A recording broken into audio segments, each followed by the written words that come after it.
buenos días a todos. A nombre de la Federación Mexicana de Lechería y de ADM les damos una cordial bienvenida a esta plática del día de hoy.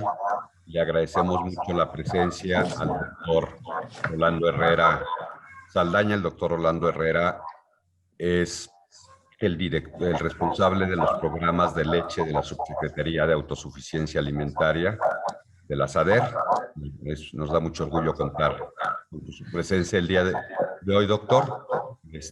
La mecánica sería que tendríamos algunas palabras y una presentación por parte del doctor Rolando Herrera. Después tendríamos la presentación y hay un chat, hay en la parte de chat aquellos que puedan, por favor, que quieran tener alguna pregunta, les pido que las escriban ahí y al final las estaremos haciendo.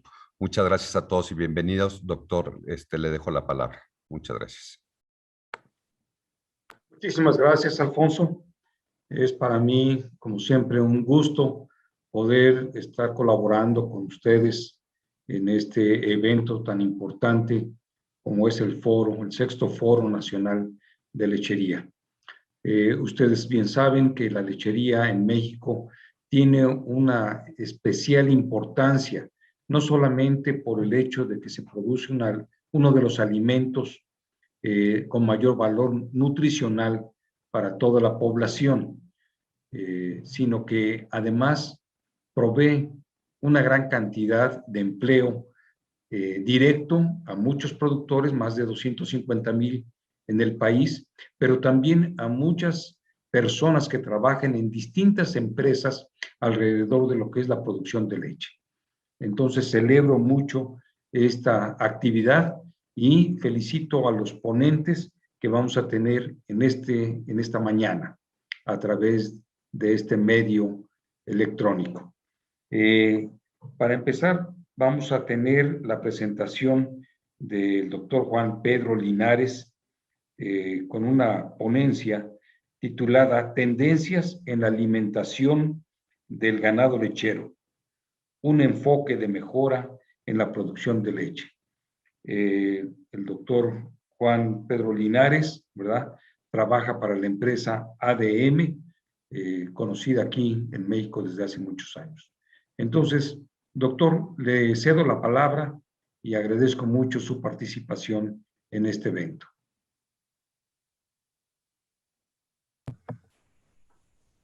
Buenos días, perdón. Representación del doctor Rodolfo Zorrilla. Nosotros somos el equipo ADM. El doctor Pedro Linares, quien va a dar la presentación, es un muy reconocido doctor en el medio de la nutrición. Tiene ya más de 30 años de experiencia. Hoy en ADM forma parte del equipo de ventas como gerente cuenta clave y además nos ayuda, nos apoya en el cuerpo de servicio técnico, en la parte de nutrición, formulando y evaluando los puntos importantes que son realmente el meollo del asunto de la nutrición y de la producción, de la optimización de la producción. Entonces, al final, bueno, habrá una ronda de preguntas y respuestas. Vamos a tratar de, normalmente el doctor, como es un gran experto, tiende mucho a puntualizar algunos detalles, entonces va a tratar tal vez de hacer algo breve la plática, más de lo que la hace habitualmente, para no pasarnos por ahí de la hora y cuarto que tengamos de tiempo, pero pues cualquier punto que haya interesante o importante para el resto del público, por favor, a través de las preguntas. Adelante, doctor. Ok, muchas gracias, doctor Herrera, Alfonso. Buenos días a todos. Bueno, para mí me da mucho gusto estar otra vez con ustedes. He estado anteriormente a través de Femeleche dando algunas pláticas en los centros de acopio de Liconza de manera presencial y ahora, bueno, por las circunstancias, pues nos toca darlo de esta manera, vía internet. Bueno, no quiero dejar pasar, el día de hoy es el 17 de agosto, Día del Médico Veterinario Zootecnista. Entonces quiero aprovechar para mandar un caluroso abrazo a todos los compañeros y colegas médicos veterinarios hoy en su día. Bueno, entonces vamos a proceder a la plática de hoy. El título de la plática es Tendencias en la alimentación del ganado lechero, un enfoque de mejora en la producción láctea. Bueno, como comentó el doctor Rolando Herrera, pues sabemos de la importancia de la producción de leche y su necesidad en la alimentación. Entonces, en esta plática, bueno, veremos primero las tendencias que hay en la industria, brevemente, luego el enfoque de la investigación, hacia dónde va dirigida la investigación actualmente, y veremos así de manera rápida los avances o aspectos de manejo que han tenido que ver con la alimentación de las vacas en los últimos años y cómo, de qué manera han contribuido a mejorar la producción de leche. Muchos de estas prácticas o prácticas de manejo o actividades para alimentar a las vacas, bueno, ya se hacen en muchos de los establos tecnificados, ¿verdad? El problema aquí es que falta mucho luego la información para que baje a medianos y pequeños productores. Entonces, a pesar de que muchas prácticas estas ya tienen bastante tiempo, aún son desconocidas en muchos lugares. Entonces vale la pena mencionarlas, hacerlas notar y la importancia que tienen, y también por otro lado, pues ver los avances que ha habido y específicamente en la nutrición de ganado, todo mucho enfocado al uso de los aditivos y su efecto en la producción, ¿verdad? Bueno, entonces, empezamos. Ok, las tendencias de la industria. La producción, se piensa que la producción mundial se incrementará 1.6 anualmente entre 2020 y 2029. Es decir, se piensa llegar aproximadamente a 997 millones de toneladas al 2029 a nivel mundial. De estos, actualmente se producen aproximadamente 850 millones. De estos 850 millones de producción de leche, el 80% proviene de vacas. El resto, pues, viene de las cabras, de las ovejas y del búfalo, por ejemplo, ¿no? Entonces, este aumento, más que este aumento en la producción, está más relacionado con en el mejoramiento de la dieta que en el crecimiento de los hatos a nivel mundial. En los países donde su principal fuente de alimentación es el pastoreo, el aumento de la producción se basa principalmente en el incremento de los hatos o número de vacas, ¿no? Y los países con alimentación estabulada, el aumento de la producción se basa en el aumento de la productividad, ¿no? Entonces, dentro de los aspectos para aumentar la productividad se encuentra la optimización de los sistemas de producción, el mejoramiento de la salud animal, sobre todo enfocado a los problemas de mastitis, que es el problema de salud más común en todos los establos lecheros, ¿no? Que disminuye la producción de leche. Y como comentábamos, que el aumento de la producción se basa básicamente más fuertemente en la dieta, sería la mejora de la eficiencia alimenticia y obviamente acompañado de los mejoramientos genéticos, ¿verdad? Bueno, en los últimos 25 años, la producción de leche por vaca ha aumentado aproximadamente 2% por año. Entonces, debido a este aumento en la producción, pues obviamente también tiene que ver o está relacionado con el consumo de materia seca para poder satisfacer las demandas de nutrientes. Aquí el problema es que el consumo de materia seca pues está limitado finalmente en las vacas por el tamaño, por la saciedad y por el llenado ruminal. De tal manera que el enfoque va hacia la concentración de las dietas, ¿no? O sea, concentrar más las dietas para poder lograr estos aumentos sin alterar o más bien por la limitación del consumo. Entonces, las raciones tienden a ser más concentradas y más altas en energía para poder satisfacer las demandas, ¿no? Entonces, en el cuadro se ve cómo ha ido aumentando la densidad de la dieta y más o menos aquí los avances también en la eficiencia alimenticia, que van desde 1.23 a 1.36 actualmente.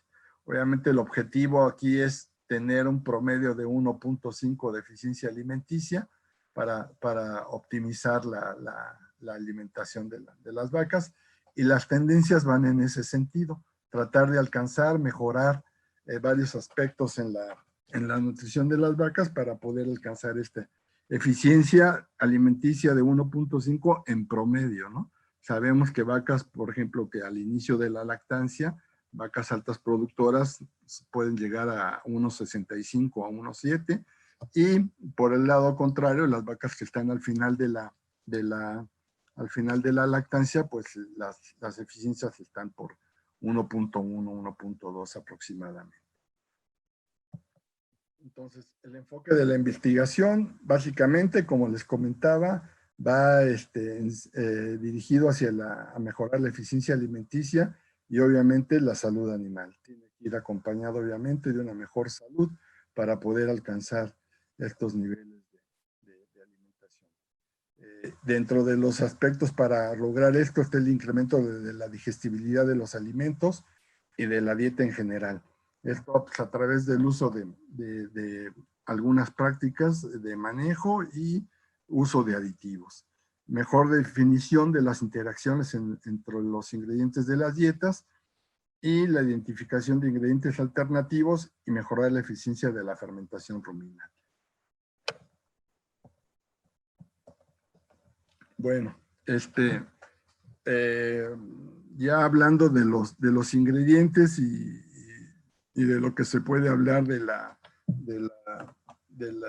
mejoras o los cambios que ha habido en los ingredientes, en los forrajes, pues sabemos que los forrajes forman una parte muy importante en la dieta de la vaca, puesto que,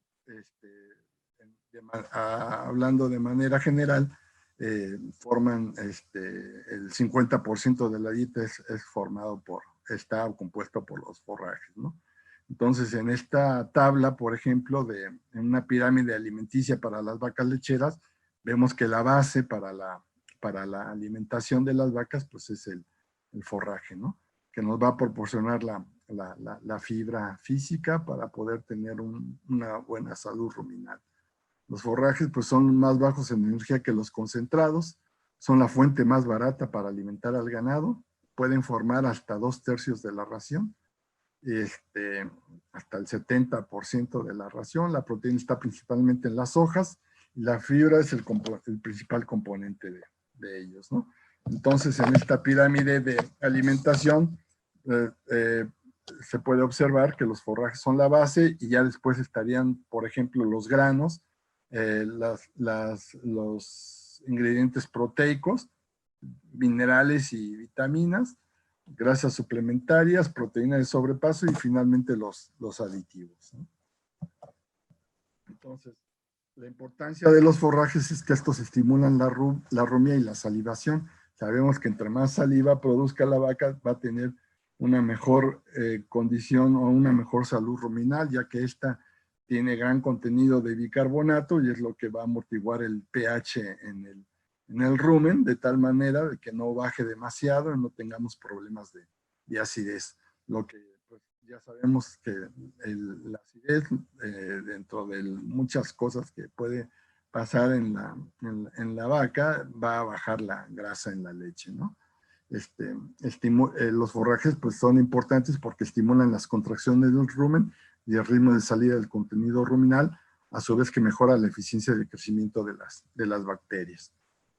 Entonces, como comentamos, evitan la depresión de la grasa de la leche y como podemos ver en esta tablita, aquí de la relación forraje concentrado, que siempre es muy importante, es una cuestión básica en la alimentación del ganado lechero.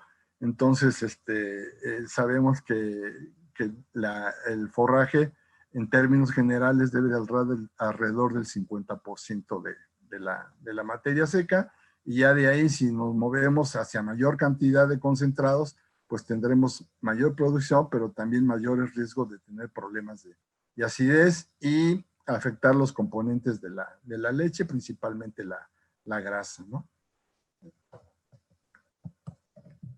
Entonces, dentro de los avances o novedades de los últimos años, bueno, pues está el uso de ácidos orgánicos para preservar los forrajes, sobre todo en los cultivos para enificar. Esto es cuando las condiciones de los forrajes no son las adecuadas. Se usan las mejores condiciones cuando tienen problemas, por ejemplo, de demasiada humedad o demasiada materia seca. Hay que ayudar con la fermentación. Cuando se ensilan, por ejemplo, los cultivos para que normalmente se enifican y que muchas veces son ensilados, como los pastos, los alfalfas, se les puede ayudar con el uso de ácidos orgánicos, sobre todo ácido propiónico, que es el que más se ha estado utilizando. También en este mismo sentido, para los cultivos que tienen más problemas para ensilarse, el uso de lactobacilos. Estos pueden ser homofermentadores o heterofermentadores, ¿no? Aquí, por ejemplo, estamos poniendo el Lactobacillus buchneri, que este es un heterofermentador que también produce ácido acético, y la ventaja de este bicho al adicionarse al ensilaje es que prolonga la vida del alimento en condiciones aerobias. Es decir, cuando ya lo servimos, cuando ya lo sacamos del silo y lo ponemos en el comedero, el ácido acético nos ayuda a que tenga un periodo de vida más largo durante la alimentación, porque saben, muchas veces cuando se sirve solo una vez, por ejemplo, en los establos, el alimento pues pasa todo el día expuesto a las condiciones climáticas, al sol, al viento, a la lluvia y todo, y eso puede provocar que se eche a perder en parte del alimento ya en el comedero. Entonces el uso de estos bichos o estos lactobacilos ayudan a que la vida del forraje sea un poco más, más larga, ¿no? Y no tenga problemas de deterioro. Otro de los aspectos que se ha visto y que ha venido modificándose un poco a través del tiempo es la altura del corte del ensilaje de maíz. Normalmente se estaba cortando más o menos entre 10 y 15 centímetros de altura, pero pues bueno, ahora se ha visto que se puede mejorar la digestibilidad, sobre todo de la fibra neutrodetergente, si el corte del silo se hace más alto, ¿no? También va a llevar menos tierra, ¿no? Porque luego también ponen las máquinas a ras del suelo, levantan mucha tierra, y es cuando vemos los análisis de los ensilajes, por ejemplo, de maíz o con demasiadas cenizas. Cuando llevan demasiadas cenizas significa que pues entraron el corte demasiado al ras y levanta pues algo de tierra. Y esto, bueno, entonces la recomendación ahora es entre 30 y 40 centímetros.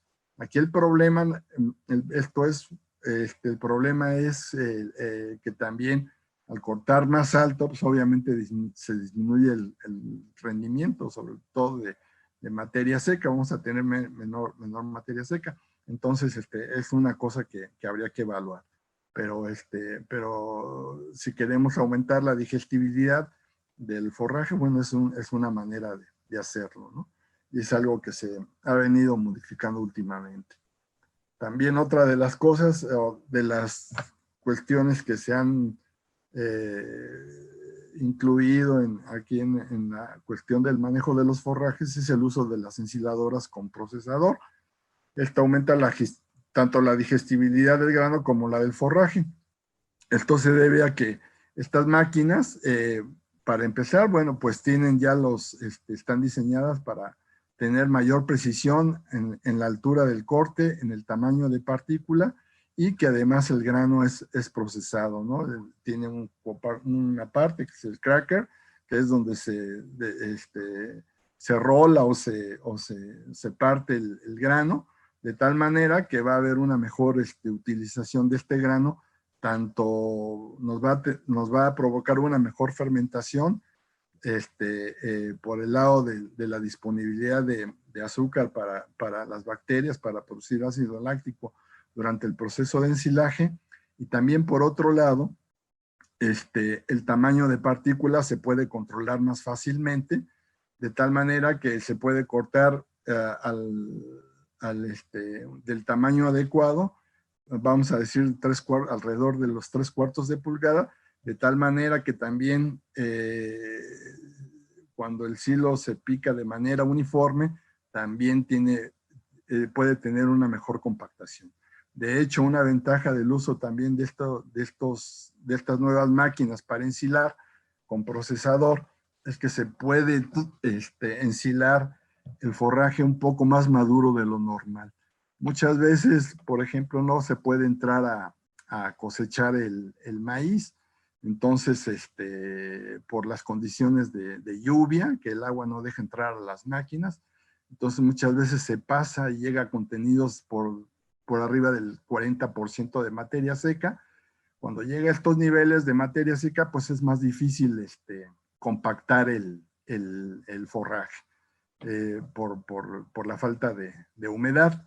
Con estas máquinas, debido al corte preciso y a la disponibilidad del grano y todo, es más factible poder ensilar con mayor éxito a estos niveles de materia seca.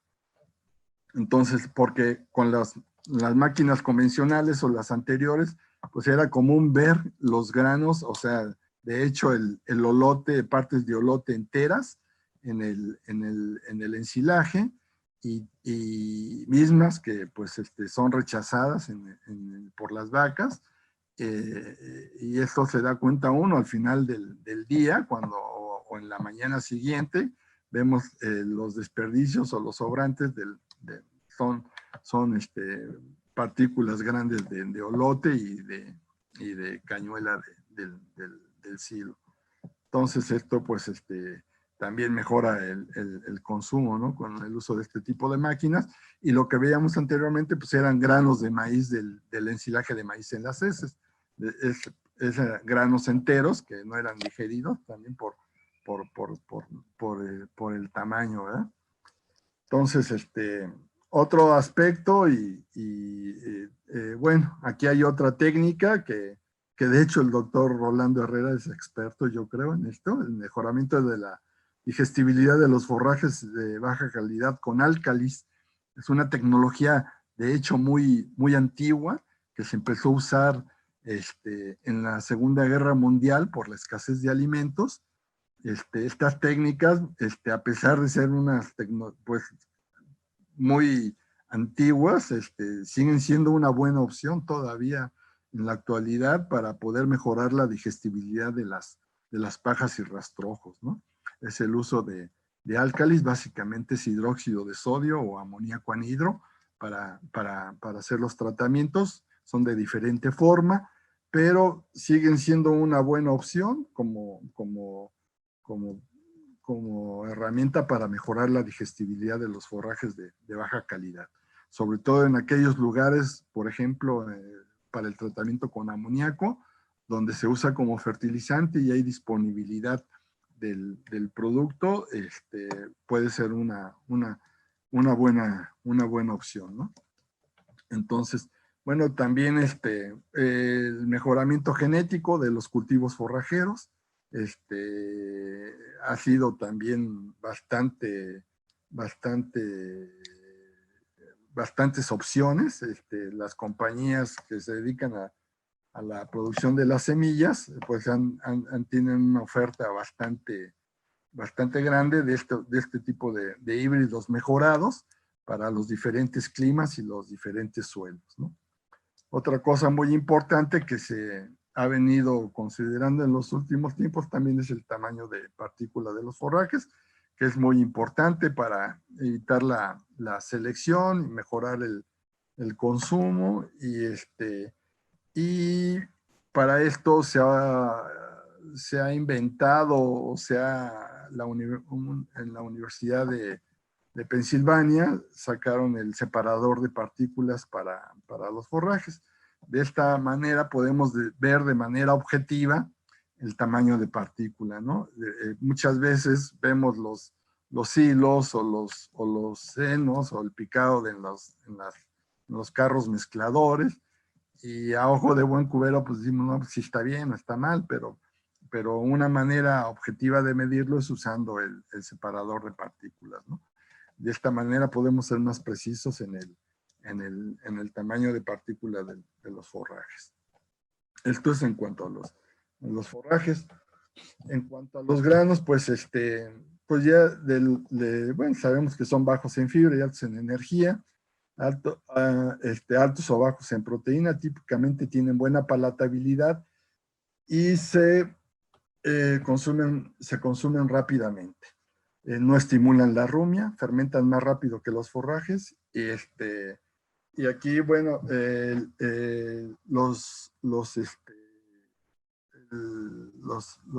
métodos de procesamiento, básicamente para mejorar la digestibilidad del almidón, es el rolado al vapor, el rolado en seco y el molido, ¿no?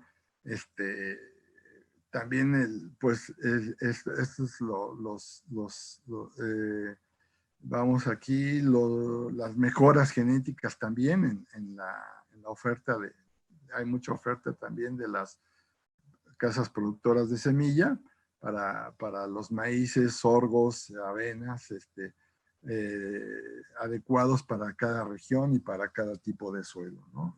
Sobre todo los híbridos que han modificado sus características para mejorar los rendimientos, la resistencia a enfermedades, al clima y todo eso. Entonces, esto es en cuanto a los granos. A los subproductos, en relación a los subproductos, pues hay muchos subproductos y son por regiones, ¿no? Hay muchos por regiones, están la pulpa de cítricos, están las galletas con dulces, chocolates, el jitomate, zanahorias, espárragos. Todos esos subproductos pueden ser incluidos en la dieta de las vacas. Entonces, pero hablando de subproductos, aquí podemos hablar de dos que han de alguna manera llegado a modificar un tanto cuanto la alimentación de las vacas. Por ejemplo, uno de ellos son los granos secos de destilería, que estos es un producto de la producción, es un subproducto de la producción del bioetanol, debido a que se establecieron fábricas de etanol en Estados Unidos, debido a su uso como opción para meterlo a las gasolinas, pues expandió mucho su producción, ¿no? Entonces, de hecho, esta fue una de las razones por las que también se encareció el maíz, porque ya se empezó a usar como fuente de combustible. Este subproducto normalmente sale húmedo de las plantas, que es el bagazo húmedo de los granos secos de destilería, y después es secado, ¿no? Es secado y aquí en México pues importamos bastante de estos productos.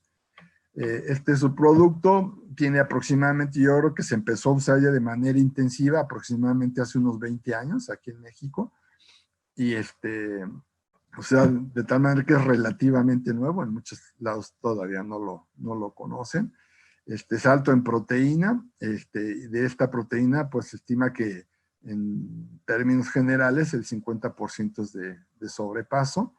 Es alto en grasa, fibra neutro detergente, también es alto en fibra. Y otra característica es que de hecho limita su uso también en las vacas, es que no tiene almidón. Y por otro lado, también puede ser muy alto en micotoxinas, ¿no? Aquí el problema es que si el maíz que se usó para fermentar y producir alcohol contenía micotoxinas, en el proceso de fermentación no se eliminan estas micotoxinas. Y el detalle es que aquí todo lo que tiene el maíz original se triplica en el resultado del grano seco de destilería. Es decir, si el producto, por ejemplo, tiene, vamos a decir, 8 o 9% de proteína el maíz, se multiplica por 3 y es el contenido que tiene de proteína el DDG. Lo mismo para la grasa y lo mismo para la fibra. Almidón no tiene, puesto que fue ya fermentado y usado para la producción de alcohol. De tal manera que si traía, por ejemplo, que traiga 5 partes por billón de B1, de aflatoxina B1, pues el DDG ya traerá 15, ¿no? Entonces este es uno de los problemas nada más que se tendría que estar cuidando con el uso de este subproducto, ¿no? Que pues por una parte sustituye la parte proteica y por otro lado también la parte energética, obviamente por el contenido de grasa que tiene, ¿no? Entonces el hecho de que no tenga almidón pues también va a limitar su uso en vacas. De hecho se recomienda más o menos usar de un 10 a un 15% de la ración total de este producto, pero obviamente siempre teniendo el cuidado con las micotoxinas y por otro lado también vigilando el satisfacer en la dieta los niveles mínimos de almidón o carbohidratos no fibrosos en la dieta, ¿no? Que es lo que lo limitaría en un momento dado. Por otro lado, están las pastas de soya de alto sobrepaso ruminal. Provienen de plantas de la producción de biodiesel. La soya, se usa el frijol soya para la producción de biodiesel y como subproducto queda la pasta de soya, ¿no? En estas plantas se han puesto la infraestructura necesaria para poder, a través de elevar la temperatura, modificar el contenido de sobrepaso de estas soyas. Normalmente una soya tiene, en términos generales, entre 25 y 30% de proteína de sobrepaso. Con el tratamiento térmico que les dan en estas plantas, también en Estados Unidos, llegan hasta el 60% de sobrepaso. Aquí la grasa es un poco más alta que la pasta de soya normal, puesto que la mayoría de este proceso es vía expeller, de tal manera que el contenido de grasa es un poquito más alto que la pasta de soya normal.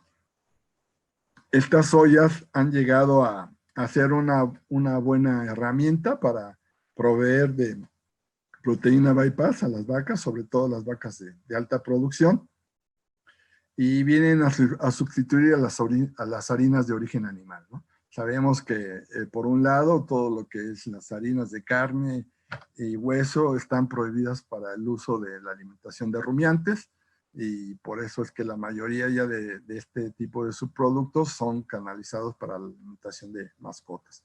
El problema es el problema de las vacas locas que se vino, y por eso la prohibición. Además de que de las harinas de origen animal, sobre todo la de carne, harinas de carne y hueso y todas estas, su variación en la composición nutricional es mucha. Entonces, estos procesos en la pasta de soya de alto sobrepaso ruminal, pues están más estandarizados y es un producto más constante, ¿no? Más confiable para las cuestiones del sobrepaso. Entonces, de estos dos productos en los últimos años son los que han llegado a modificar un poco el uso de estas grasas de origen animal en la alimentación. También, bueno, de subproductos también tenemos lo que es lo del algodón, la semilla de algodón, que también se ha usado por muchos años. En México se había dejado de sembrar algodón por el uso de fibras sintéticas, se había venido a menos la industria del algodón. Pero en los últimos años se ha activado otra vez el uso de las fibras naturales para la confección de la ropa. Y aquí en México, por ejemplo, en el norte del país, en Chihuahua, por ejemplo, se ha aumentado mucho la producción otra vez de semilla de algodón, ¿no? Sobre todo en las regiones ahí de Delicias y todo lo que va de Cuauhtémoc hacia Ciudad Juárez, en todas esas zonas, pues hay mucha gente, sobre todo menonitas, que están sembrando nuevamente algodón y exportando la fibra a China, sobre todo. Por lo tanto, ya hay mayor producción de semilla de algodón a nivel nacional, porque la mayor parte de la semilla que estábamos usando anteriormente pues venía de Texas o de Estados Unidos en general. Texas es el mayor productor de semilla de algodón en Estados Unidos, pero ahora ya hay opción nacional, ¿no? Y bueno, pues también están como subproductos la melaza, que pues, también se ha usado por muchos años. Ahora en el uso de bloques multinutricionales, también se usa para hacer fermentos con bacterias y siempre ha sido una buena opción y sigue, ¿no? Pues aquí en México somos importantes en la producción de azúcar y por lo tanto la melaza es un subproducto de la industria azucarera. Bueno, más adelante tenemos otro de los cambios que ha habido y que ha ayudado también a mejorar la alimentación de las vacas, pues son las formas de alimentar, ¿no? Anteriormente el concentrado pues se daba durante la ordeña. Aquí sucede que las vacas no están el tiempo suficiente para ingerir alimento para alta producción y si lo hacen pues hay problemas de acidosis, ¿no? Aquí lo ideal es dar máximo 3.5 kilos por cada servida. Puede ser 3.5 en la mañana y 3.5 en la tarde. Y si se va a dar más alimento de ese, una opción es darlo en el pesebre. Es decir, tirarlo sobre el forraje cuando no se puede dar totalmente la ración mezclada, ¿no? Esa es la alimentación, complementarla en el pesebre de acuerdo a la producción, si tenemos las vacas separadas por corrales de diferentes niveles de producción. También, bueno, ahora ya existen los dispensadores controlados por computadora, donde la vaca tiene un chip en el collar, se acerca al dispensador y automáticamente el dispensador le va a dar la cantidad de concentrado para la que está programada. Aquí se programa en la computadora la producción de la vaca, entonces se puede definir exactamente cuánto alimento se le va a proporcionar. Y pues ahora actualmente es de lo más novedoso que hay, ¿no?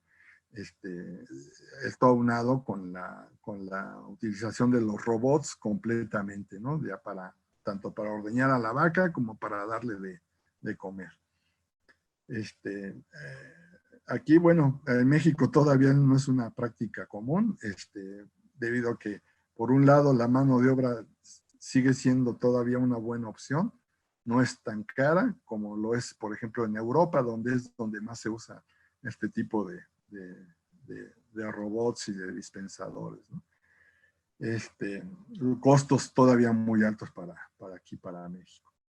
Otra de las opciones o de las tecnologías que se han creado es la ración totalmente mezclada, TMR por sus siglas en inglés, o ración totalmente, o RTM en español, ¿no?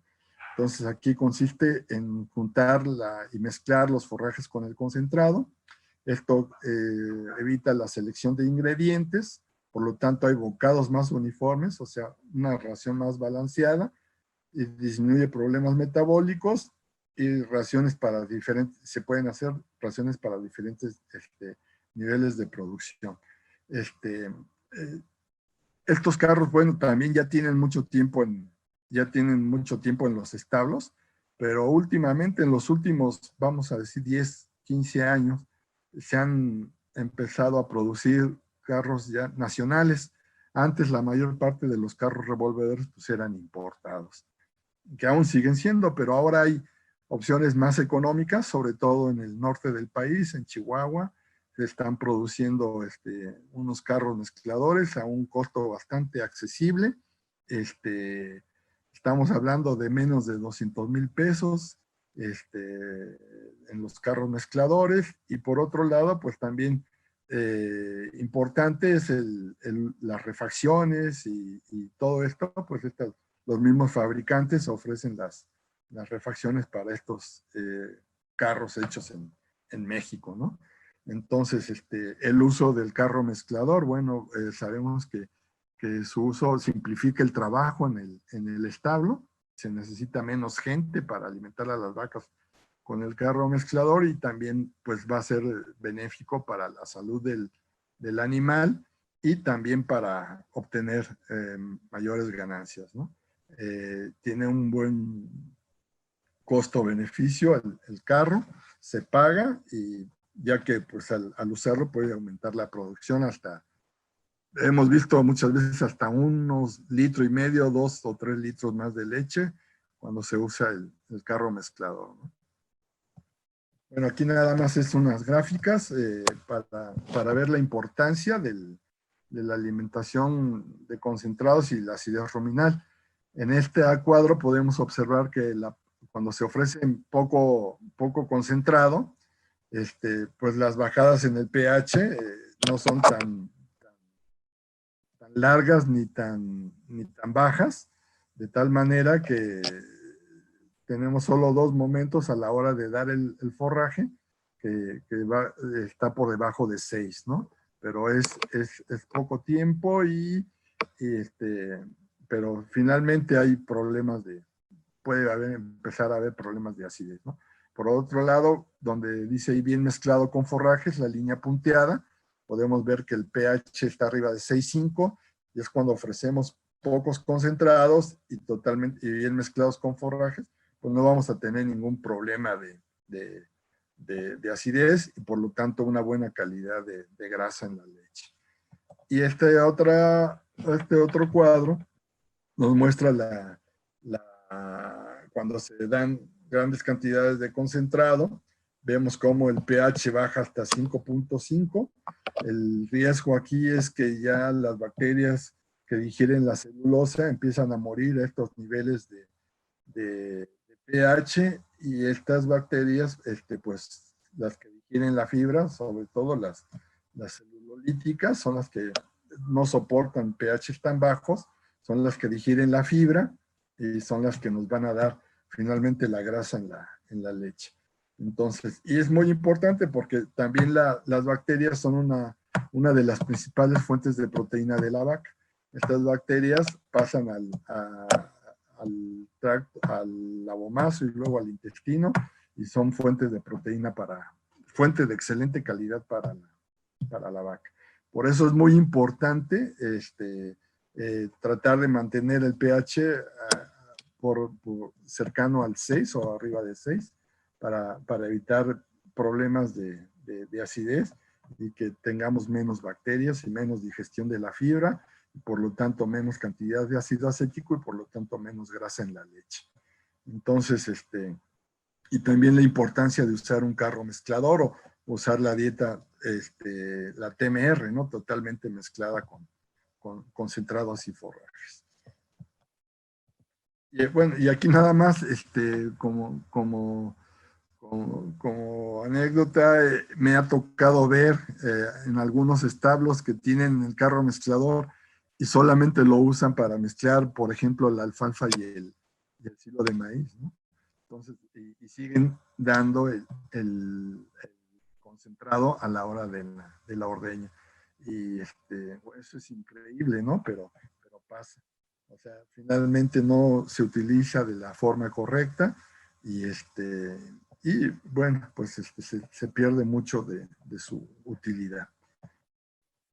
También en cuanto al manejo de las prácticas, de las nuevas prácticas que se han hecho en los últimos años en algunos establos, bueno, la mayoría de los establos tecnificados ya se hace, es lo de las vacas en transición, ¿no?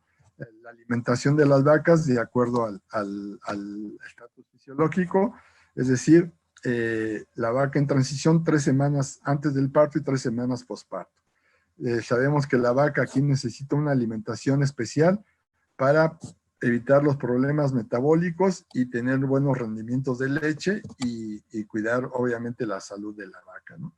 Entonces ya hay corrales para vacas próximas al parto y posparto, ¿no?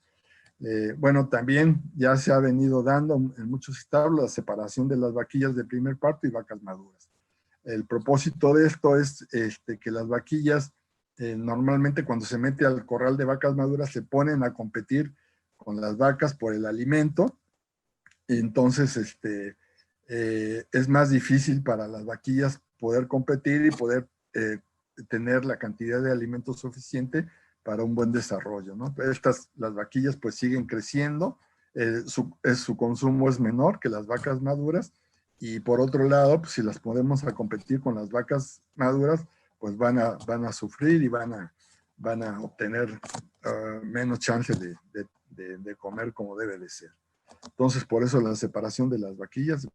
El corral de vacas recién paridas puede ser desde los 5 o 10 días hasta los 40 días.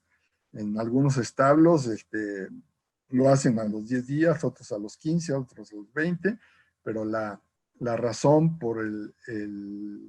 para crear un corral de vacas recién paridas es que ahí se puede seguir vigilando a la vaca también, no ponerla a competir con vacas que están en mejor condición.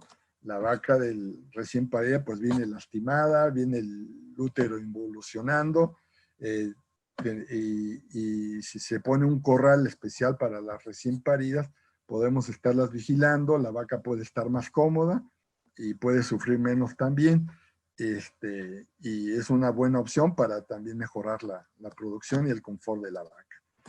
Y otro en cuanto a lotificación, pues muchas veces se lotifica por días sin leche, otros por producción, y ahora se está mucho ya el uso de la lotificación por estatus reproductivo. Es decir, en un corral de vacas abiertas y servidas sin confirmación de gestación. Normalmente en este corral las vacas duran de 100 a 120 días en los corrales, ¿no?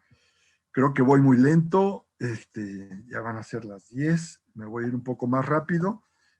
Bueno, las vacas en transición, la alimentación especial para estas vacas son de las tendencias y de los últimos cambios que ha habido, y se hace porque pues hay cambios metabólicos y hormonales para iniciar el parto y la producción de leche. Cambio de la alimentación, altas demandas de calcio, consumo de materia seca deprimido, inmovilización de reservas y inmunidad comprometida.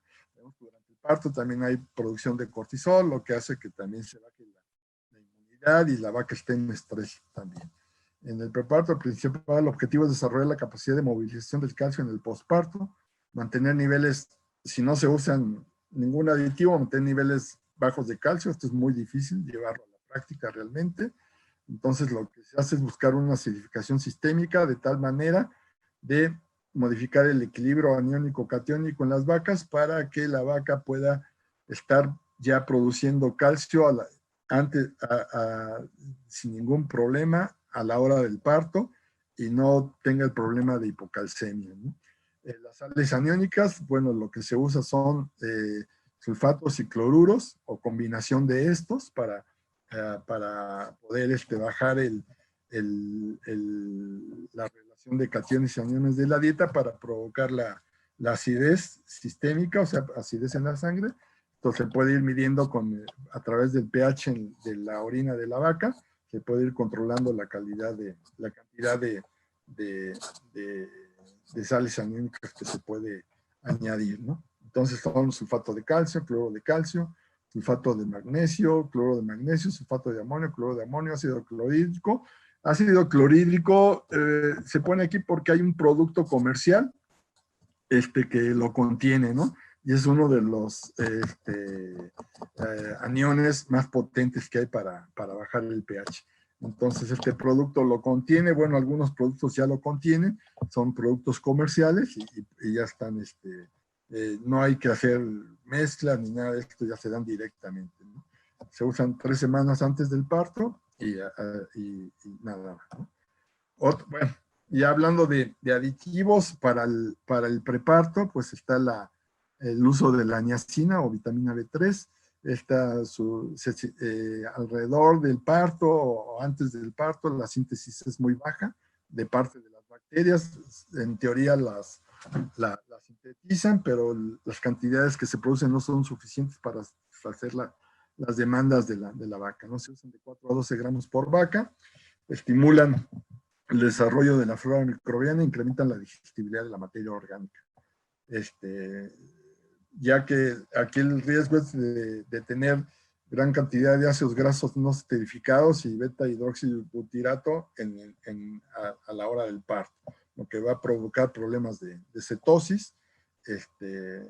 Entonces, como preventivo es una buena alternativa usar la niacina.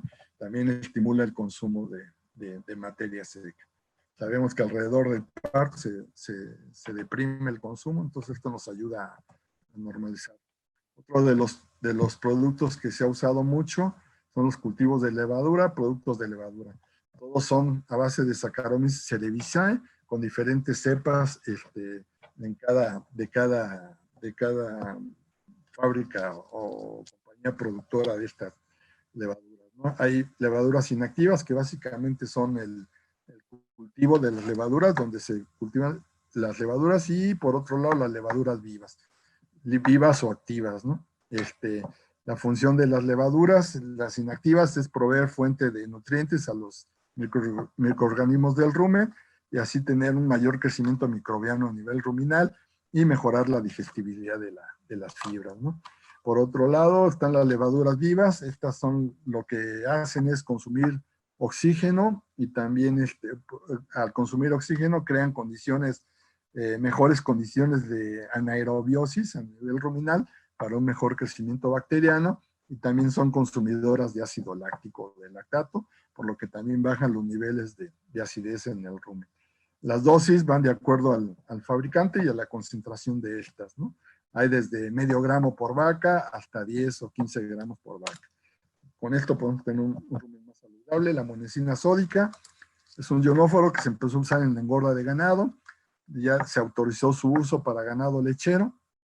Es un ionóforo selectivo, va sobre bacterias gram positivas y coccidias. Se usa como cocidostato en aves, también como coadyuvante contra las coccidias en becerros.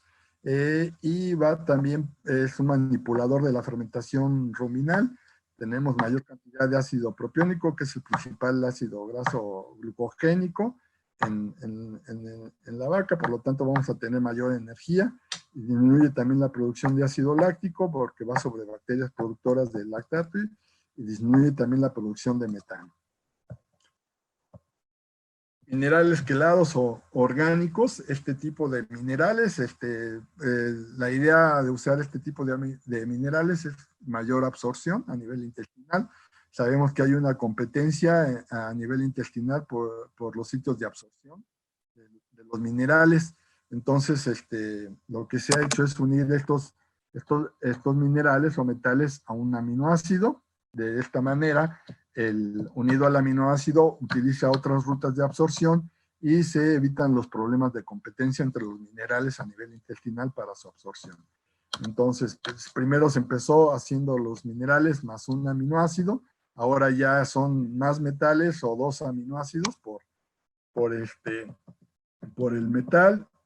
Luego están los proteinatos, y esto se ha hecho con la idea de bajar el costo, ¿no? Porque es más caro una relación de metal más aminoácido que un proteinato. donde se usan ya proteínas con el metal, pero que siguen siendo de bajo peso molecular y se pueden absorber muy bien, ¿no? Entonces, también unas son uniones aminoácido-metal, también hay levaduras y también hay hidróxidos que se usan como minerales quelados. Estos minerales, al aumentar la absorción de estos, se pueden ver los beneficios, por ejemplo, en el uso del zinc, en problemas de patas, en conteo de células somáticas también, porque actúan también como coadyuvantes en el sistema inmunitario. Entonces vienen a revolucionar el uso de los minerales en la alimentación, con buenos resultados. El cloro de colina protegido, prevenir hígado graso y cetosis. Preparto y posparto se puede usar, mejora la producción de leche, y esto es porque normalmente la colina natural, el 80% se degrada en el rumen, por lo tanto tendría que ser protegida. 21 días antes y 21 días después del parto, la dosis aproximadamente es dosis 60 gramos por vaca por día. El cromo también es otro de los minerales últimamente más usados, también ya tienen algo de tiempo. Su acción es favorecer la acción de la insulina. Sobre todo el cromo es en situaciones de estrés, se aumentan las demandas de este mineral. Lo hay en forma de propionato, lo hay unido a aminoácido también y lo hay en forma de levaduras. Las tres formas da buenos resultados, también como picolinato de cromo, da buenos resultados y es una buena opción para mejorar la utilización de la energía en las vacas, sobre todo en el preparto y en el posparto. La biotina también se sabe que mejora la salud de la pezuña y su dureza, 20 miligramos por vaca por día, preparto y posparto. Es necesaria para el crecimiento de la microbiota ruminal y se han visto incrementos de 1 o 2 litros por vaca por día con el uso de la biotina. Entonces, bueno, la alimentación posparto, evitar problemas metabólicos, estimular el consumo de materia seca, periodo entre los importante la adaptación, ¿no? Por el cambio que viene del periodo seco, es importante adaptar estas vacas. Uno de los aditivos, aparte de los anteriores que se pueden usar, también está el monopropilenglicol, es un precursor glucogénico, se va a absorber rápidamente y va a producir glucosa en el hígado, y lo que nos puede ayudar a mejorar el estatus o el déficit energético en la vaca, evitar la acumulación de cuerpos cetónicos y promover la oxidación de los triglicéridos en el hígado para evitar su acumulación y no tener problemas también de hígado graso. Ahora, de lo más reciente en la alimentación de las vacas está la glucosa bypass. La glucosa sabemos que es esencial para la producción de lactosa. De hecho, es el detonante de la producción de leche, la lactosa. Entonces, aquí la teoría es que si damos la glucosa bypass, vamos a tener un mayor aporte energético. O sea, así como se usan grasas de sobrepaso, ahora está la glucosa bypass. Entonces, se ha demostrado que la infusión intravenosa y abomasal incrementa la producción láctea, reduce marcadores inflamatorios, no afecta el consumo de materia seca y las dosis va de 100 a 500 gramos por vaca por día. Aquí solamente esta apenas empieza a usar, no tiene mucho tiempo. Lo que habría que ver aquí es nada más su comportamiento y su efecto sobre la acumulación de grasa en el hígado, debido a que también, bueno, pues su funcionamiento de la glucosa está muy relacionada con la insulina, y sabemos que las vacas alrededor del parto tienen resistencia a la insulina. Nada más es un detalle que habría que checar, ¿no? Pero parece que da buenos resultados. Y otra de las cosas que se han venido usando últimamente son las enzimas, ¿no? Estas se han usado mucho en la alimentación de aves y cerdos con mucho éxito, y es una práctica común, lo que ha permitido incluir subproductos como salvados, DDGs, en la alimentación de las aves y de los cerdos, a través del uso de enzimas. Las primeras fueron las fitasas para tener mayor disponibilidad de fósforo y bajar los niveles de fósforo en las raciones, y también así evitar el desperdicio de fósforo y el problema que causa, ¿no? Los excesos de fósforo en el ambiente. En el ganado lechero ha estado un poco más confuso su uso, los resultados no han sido muy consistentes, pero sigue siendo una buena, pues parece que va a ser una muy buena opción, yo creo, ya que aumenta el consumo de materia seca y por lo tanto la producción de leche, ¿no? Obviamente aquí no está tan claro como en los monogástricos, debido a que prácticamente le estamos añadiendo a la vaca o proporcionando a la vaca lo que hace ella normalmente en el rumen. En el rumen las bacterias producen las enzimas y son las que hacen el trabajo en la fermentación. Aquí lo estamos echando por fuera y pues entonces puede haber ahí confusiones entre las bacterias y las enzimas, también los tipos de alimentación de las vacas es mucho más complejo que un monogástrico. Un monogástrico, pues básicamente las dietas son a base en forma general, de sorgo, maíz, soya, y aquí pues se usan infinidad de subproductos e ingredientes que también pueden modificar los resultados, ¿no? Pero bueno, es otra de las opciones y de lo más reciente. Probióticos y extractos de plantas. Probióticos y extractos de plantas. Estos se ha desarrollado últimamente mucho también este tipo de productos, y esto debido al problema de la resistencia con antibióticos. En Europa, por ejemplo, las restricciones ya son muy, muy fuertes en el uso de antibióticos, de tal manera que han tenido un desarrollo mayor en la investigación y en el uso de extractos de plantas y probióticos. Aquí probióticos básicamente pues son bacterias benéficas que van a actuar ya sea en el caso de ganado lechero consumiendo lactato, o también ayudando al sistema digestivo. En el caso de becerros, por ejemplo, Bacillus subtilis, que se usa como para poblar el intestino de estas bacterias benéficas y por competencia desplazar a los patógenos. Y extractos de plantas, pues bueno, hay a base de orégano, a base de canela, a base de capsicum, a base de Macleaya cordata, de Magnolia officinalis. O sea, hay muchas plantas y todas van, en el caso de rumiantes, van dirigidas a aumentar la proteína de sobrepaso, a disminuir la producción de ácido láctico, a aumentar la proteína de sobrepaso y disminuir la producción de metano también. Más o menos imitar la función de los ionóforos. La mayoría de ellos van por ese lado. También están los taninos, aparte de la canela, del orégano. Los taninos también se están usando a base del quebracho y el castaño. Los taninos también para aumentar la proteína de sobrepaso y también disminuir problemas de acidez. Ya están en el mercado y ahí están, ¿no? Entonces aquí nada más, aquí en México todavía lo que habría que checar es la cuestión costo-beneficio, ¿no?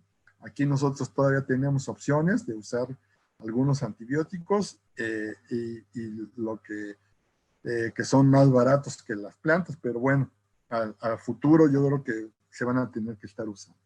Así como vienen las legislaciones de los países, siempre va a haber más presión para dejar de usar antibióticos y empezar a usar este tipo de productos más naturales.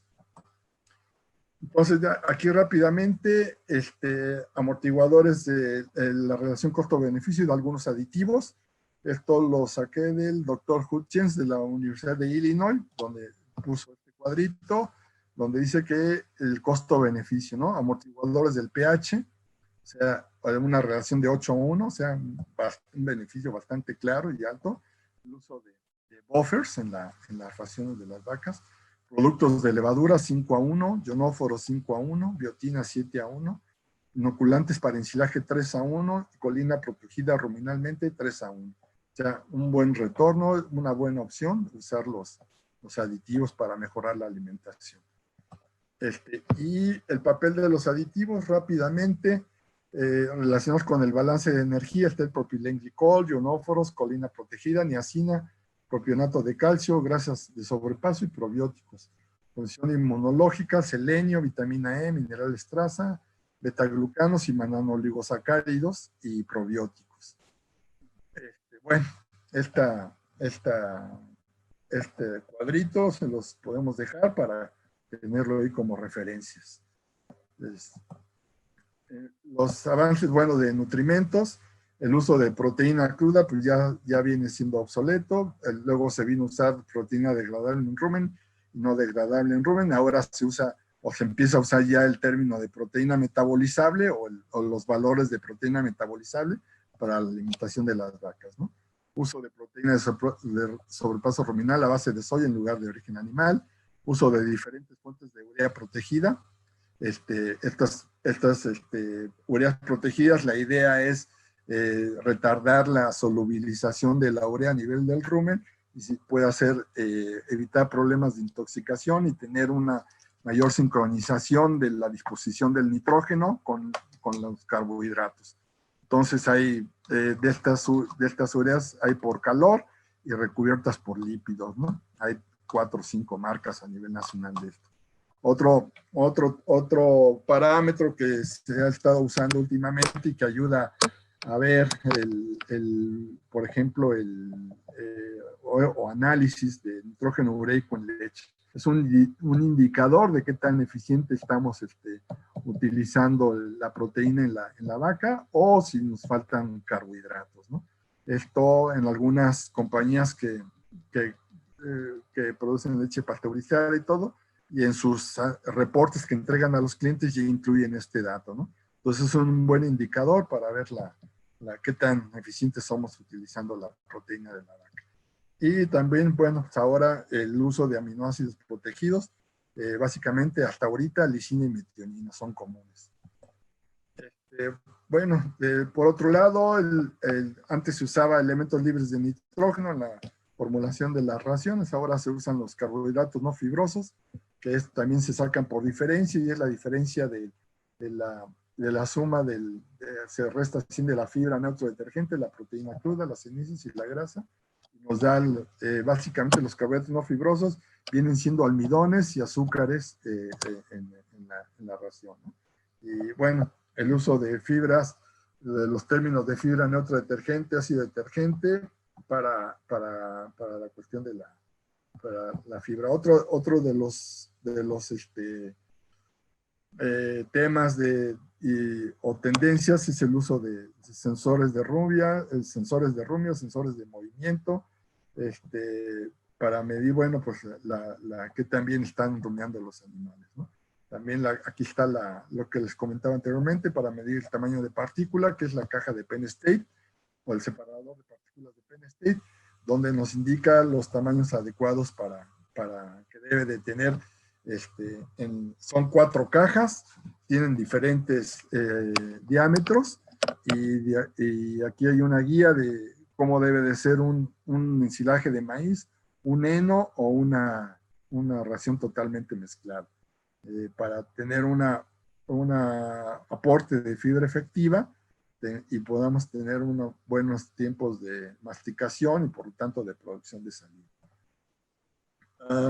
Bueno, en cuanto a los lípidos, pues las grasas de sobrepaso, jabones cálcicos y grasas hidrogenadas son de ese origen. Las grasas de sobrepaso son también algo de lo que se ha usado últimamente. Y la tendencia ahorita, bueno, sigue siendo mejorar la digestibilidad de los componentes de la dieta para mejorar la eficiencia alimenticia, mejorar el uso del nitrógeno y fósforo y reducir el riesgo de contaminación ambiental, más foco en el bienestar animal y la alimentación de precisión, de tal manera de evitar desperdicios, también bajar los costos en la alimentación de precisión va enfocada a alimentar a la vaca exactamente o de manera más precisa de acuerdo a sus producciones y sus requerimientos nutricionales. Bueno, de mi parte es todo. Creo que ya me excedí un poco en el tiempo y pues estoy a sus órdenes para las preguntas. Muy bien, muchísimas gracias al doctor Juan Pedro Linares. Excelente repaso de todo lo que es la alimentación y la nutrición del ganado lechero.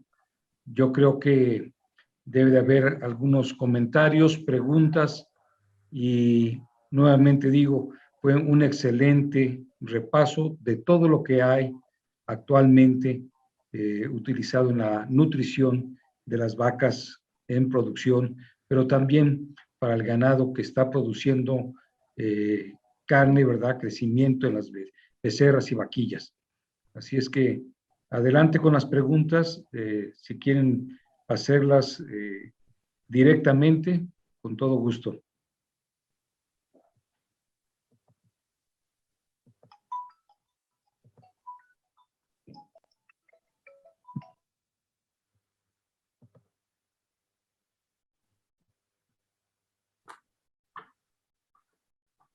Doctor Pedro, María Ibarra nos pregunta, ¿qué cantidad de materia seca es ideal tanto para la vaca como para el bolsillo del productor para ensilar? Y luego en la misma pregunta dice, ¿cuántos kilogramos de materia seca por vaca debo de recoger como sobrante? ¿Qué materia seca debo de tener en la ración? Híjole, bueno, no, se me cortó. ¿Me escuchas, Inge? Sí, sí, te escucho, perfecto. Ok, bueno, ¿me puedes repetir la pregunta, por favor? Claro, dice, ¿qué cantidad de materia seca es ideal tanto para la vaca como para el bolsillo del productor para ensilar? Y luego dice, ¿cuántos kilogramos de materia seca por vaca debo de recoger como sobrante? ¿Y qué materia seca debo de tener en la ración? Bueno, el contenido de materia seca de la ración tiene que fluctuar alrededor del 50%, ¿no? Menos del 50% se va a limitar el consumo de alimento. Y por arriba del 50%, digamos más del 55%, por ejemplo, ya la ración ya puede empezar a separarse, ¿no? No es homogéneo. De hecho, se recomienda luego adicionar agua precisamente para homogenizar la ración, ¿no? El sobrante, pues estamos hablando de no más del 3% en el sobrante en el comedero, en términos generales, ¿no? Y el contenido de materia seca para ensilar, bueno, el ideal está entre el 32 y el 35% de materia seca. En estos niveles es cuando tenemos al grano del elote en estado lechoso masoso y pues sería el contenido. Y para la vaca, bueno, pues para la vaca, uno de de las cosas más importantes y más simples y que debemos de saber en la alimentación de las vacas, pues es el consumo de materia seca, ¿no? Entonces, depende de la producción, los contenidos de materia seca, ¿no? Que primero está dado por el tamaño y la producción de la vaca, ¿no? ¿Cuánto le vamos a dar de materia seca a la vaca? Entonces ahí en cuanto a la vaca, pues es variable, ¿no? La cantidad de materia seca, pero es una de las cosas más importantes y que no se mide mucho en los establos, ¿no? Que es el consumo de materia seca.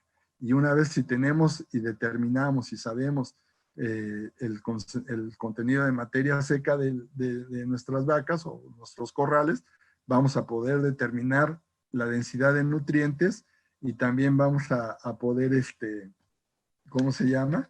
Ver las ofertas que le vamos a hacer, ¿no? Para que no nos sobre alimento demasiado, porque va a haber desperdicios, o por otro lado, que no se queden cortas las vacas, ¿no? No sé si quedó claro. Sí, claro que sí. Nos pregunta también María Ibarra, ¿qué relación forraje concentrado debo de ofrecer para obtener una estabilidad de relación grasa-proteína en la leche? Bueno, pues lo ideal y para empezar es el 50-50, ¿no? 50 forraje, 50 concentrado, pero obviamente esto va a depender de la calidad de nuestros forrajes y de la calidad de nuestros forrajes y también del nivel de los niveles de producción, ¿no? Que tengamos, y va a depender, o sea, no va a ser la misma, probablemente no puede ser la misma relación en el corral de altas que en el corral de bajas productoras, ¿no? Ni en el de medias. Entonces ahí está muy relacionado con la producción y la calidad de los forrajes. Por eso tendremos que analizar los forrajes, ver las cantidades de fibra neutro detergente que tenemos, también solamente ver los porcentajes, sino también su relación con el peso vivo para que no nos falte fibra, ¿no? Y recordar solamente que entre más nos acerquemos a más cantidad de concentrado, pues vamos a empezar a tener mayores problemas de acidez, ¿no? Claro.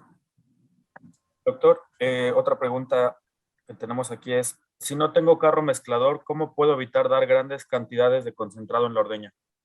Bueno, eso lo comentamos rápidamente. Aquí, por ejemplo, si la vaca se va a comer, por ejemplo, 10 kilos de concentrado por vaca por día, ¿no? Y tendríamos que dar 5 o 10 o 12 kilos, vaya. Tendríamos que dar, por ejemplo, 6 kilos en la mañana y 6 kilos en la tarde, ¿no? A la hora de la ordeña.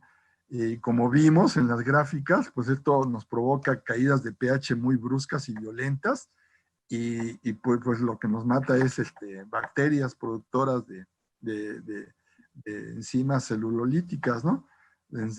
Celulasas básicamente. Entonces estas bacterias pues son muy sensibles a pHs bajos, de tal manera que lo que tenemos que hacer aquí es se recomienda dar 3-4 kilos máximo por comida. Entonces podemos dar 3 o 4 kilos en la mañana, 3-4 kilos en la tarde, durante la ordeña, y lo demás lo podemos dar en el pesebre, ¿no? Tirarlo encima del forraje donde están comiendo ya sea la alfalfa o la avena o el rastrojo, tirar ahí el resto, ¿no? Los otros kilos que nos faltarían, y también evitar que las vacas cuando lleguen a la ordeña, por ejemplo, procurar que ya hayan comido forraje anteriormente, ¿no? Que ya tengan una cama de rastrojo, o de muchas veces allí donde no se puede o no tienen muchas opciones, pues combinar un poco de alfalfa seca con un poco de rastrojo antes de que entren a la ordeña, tenerlos ahí antes en la entrada de las salitas de ordeña, para que la vaca no llegue desprotegida y le sirva como amortiguador, ¿no? Para no bajar demasiado el pH. Ok. Por último, ¿para qué sirven los sensores de rumia? Bueno, el sensor de rumia, bueno, es un indicador de qué tanto está rumiando la vaca, ¿no? Son sensores que unos van en la nariz, ahí en los cabezales de las vacas, y está por el tipo de movimiento que hace con la boca, se puede determinar si está rumiando o está comiendo. Entonces, si está rumiando, nos va a dar más o menos el tiempo de rumia durante todo el día. Entonces ahí nos podemos dar cuenta de qué tan efectivos estamos siendo con la administración de la fibra, ¿no? Entonces es una buena herramienta para evitar los problemas de acidez. Ok, nos pregunta Efraín Moreno, ¿es lo mismo el corral de vacas en transición, 3 semanas posparto, que el corral de vacas recién paridas? ¿El corral de vacas en transición, 3 semanas preparto, o esa parte? No, es aparte, tiene que ser aparte, porque de hecho ya el preparto, bueno, son 3 semanas antes de parir. Las vacas están recibiendo una dieta especial ahí, a base de forrajes bajos en potasio, por ejemplo, para evitar problemas de hipocalcemia. O sea, es una dieta que se le va a dar, evitar el uso de alfalfas, por ejemplo, o de avenas con alto contenido de potasio, y ya sea el uso de sales aniónicas o manejar los niveles de calcio, y con un contenido de proteína de aproximadamente 14%, alrededor del 14%. Y ya en el de recién paridas, pues se necesita una dieta especial para ese tipo de vacas, ¿no? Y es una ración más concentrada, con forrajes de mejor calidad, de alta digestibilidad, también con aditivos que nos van a ayudar por ejemplo, con propilenglicol para tener un precursor glucogénico, evitar problemas de cetosis. También va a ser una dieta más específica para esa etapa, ¿no? Entonces sí tiene que ser. Doctor, buenas tardes, perdón que lo interrumpa. Nos quedan 2 minutos para terminar porque okay, sigue la otra bueno, cuestión. Una pues, disculpa. No, bueno, pues, más que nada agradecer a su atención y las gracias por habernos invitado a participar, ¿no? Doctor Rolando, pues gusto saludarlo. Y Alfonso, muchas gracias. Ingeniero Márquez, pues gracias por tu apoyo. Gracias. Muchísimas gracias, Juan. Fue una excelente presentación, nuevamente lo repito, y pues esperamos que la gente que estaba conectada, ¿verdad?, haya tenido un beneficio de esta presentación. Estamos en contacto. Gracias. Terminamos esta transmisión.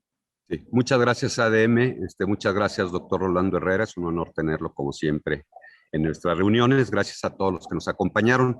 Les informo que en el canal de YouTube de Femeleche estará disponible permanentemente esta presentación para aquel que la quiera volver a ver y invitarlos a nuestra próxima reunión, a nuestro siguiente webinar. Muchas gracias a todos.